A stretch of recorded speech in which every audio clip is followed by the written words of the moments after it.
જે ભારતીય જનતા પાર્ટીએ વ્યવસાય વેરાના નામે કરોડો રૂપિયાની ઉઘરાણી કરી અને એમ ગણીએ સીધી ભાષામાં ગુજરાતીમાં કહેવું હોય તો ભારતીય જનતા પાર્ટીએ હીરાવાળાને પોતાનું કમાવાનું સાધન સમજી અને જે લૂંટ મચાવી અને ફંડિંગના નામે વ્યવસાય વેરાના નામે.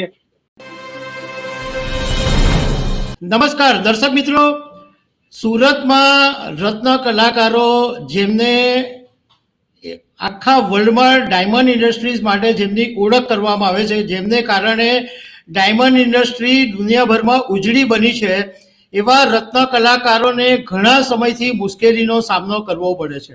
છેલ્લા 2 વર્ષની મંદીમાં ઘણા બધા રત્ન કલાકારોએ નોકરી ગુમાવવી પડી.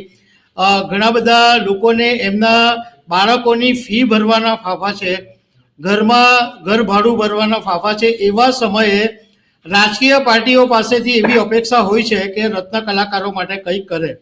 ભારતીય જનતા પાર્ટીએ તો હમણાં જાહેરાત કરી, પરંતુ હજુ પણ સુરતના રત્ન કલાકારોને ફદ્યું પણ વળ્યું નથી.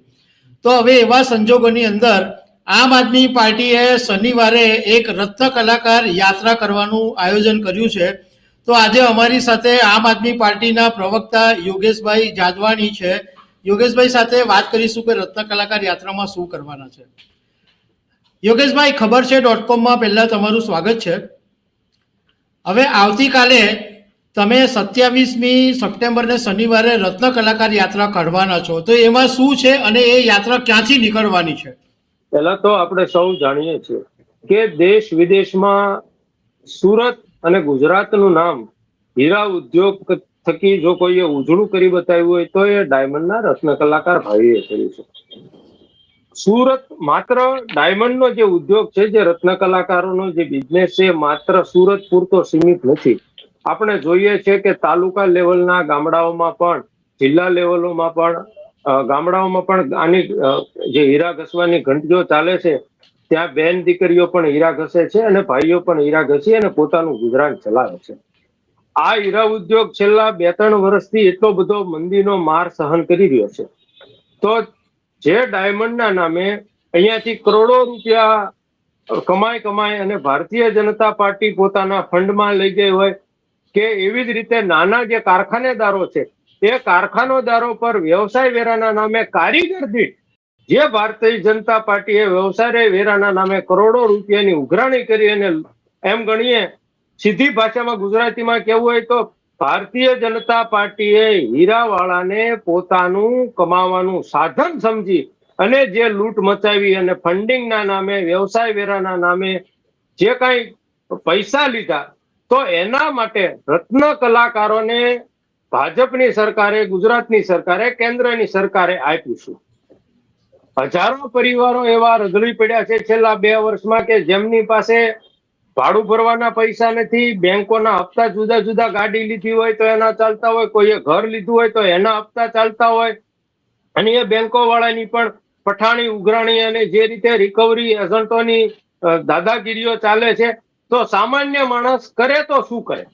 આપઘાત સિવાય એમની પાસે કોઈ રસ્તો બસતો નથી. એટલે વારંવાર આપણે ટીવી ખબરોમાં કે સમાચાર પત્રોમાં અઠવાડિયામાં 5 દિવસ તો પેપરમાં લખેલું હોય છે કે આજે 2 રત્ન કલાકારોનો આપઘાત, 1 રત્ન કલાકારનો આપઘાત, 5 રત્ન કલાકારોનો આપઘાત. સામૂહિક આપઘાત જેવી ઘટનાઓ બને છે. કોના પાપે બને છે?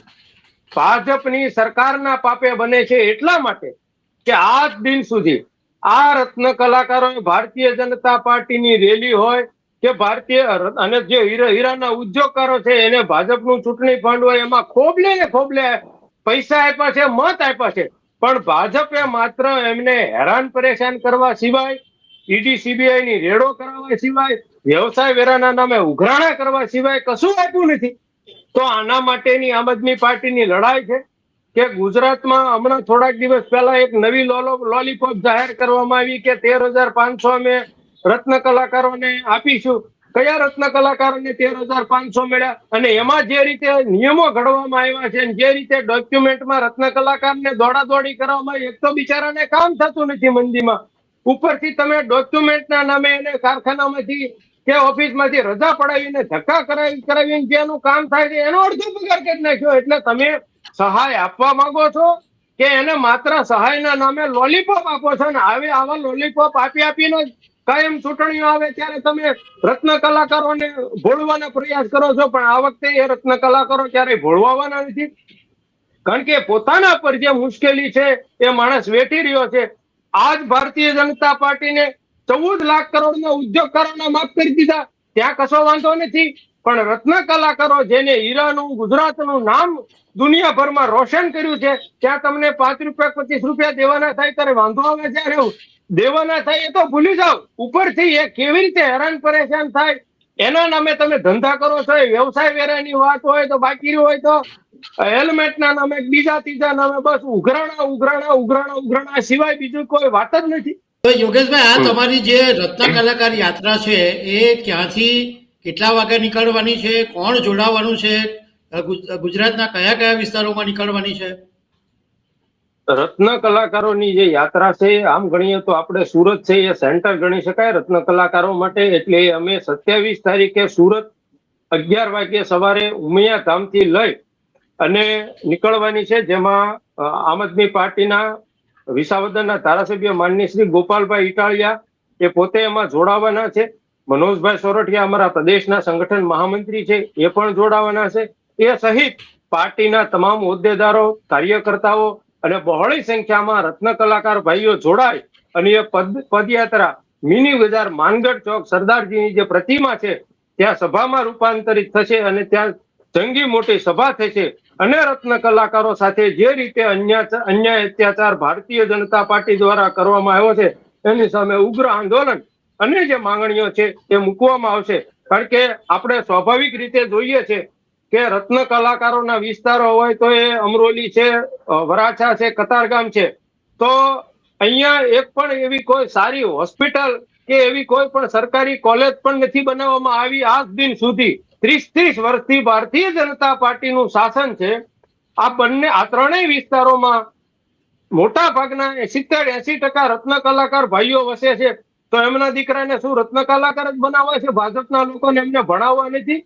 તો એમના માટે નથી કોઈ સારી સ્કૂલ બનાવી, નથી કોઈ મેડિકલ કોલેજ બનાવી. એક તો બિચારાને હીરામાં કામ ન થતું હોય, હવે એના છોકરાને ભણવામાં હોશિયાર હોય તો કોલેજ કરવા જવું હોય તો એમને છેક વેસુને અટવાલે જ જવાનું.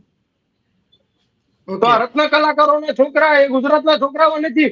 રત્ન કલાકારનો ઘર પરિવાર બીમાર ના પડે તો એમને સાજું ના થવું હોય એમના માટે કેમ 30 વર્ષમાં એક સરકારી હોસ્પિટલ સુરતના વરાછા, કતારગામ કે અમરોલી કે ન્યૂ વેરિયામાં ક્યાંય બની નથી? યોગેશભાઈ, આ જે તમે આવતીકાલે યાત્રા કરવાના છો એની પરવાનગી લીધી છે? પોલીસે પરવાનગી આપી છે? ચોક્કસપણે એની પરવાનગી મળી ગઈ છે. અને હજી પણ અમે કહીએ છીએ કે મહેરબાની કરીને ભાજપના લોકો કે આ યાત્રાને ડિસ્ટર્બ કરવાનો કે એમાં કોઈ પણ પ્રકારનો કાંકરીચાળો કરવાનો પ્રયાસ ન કરે.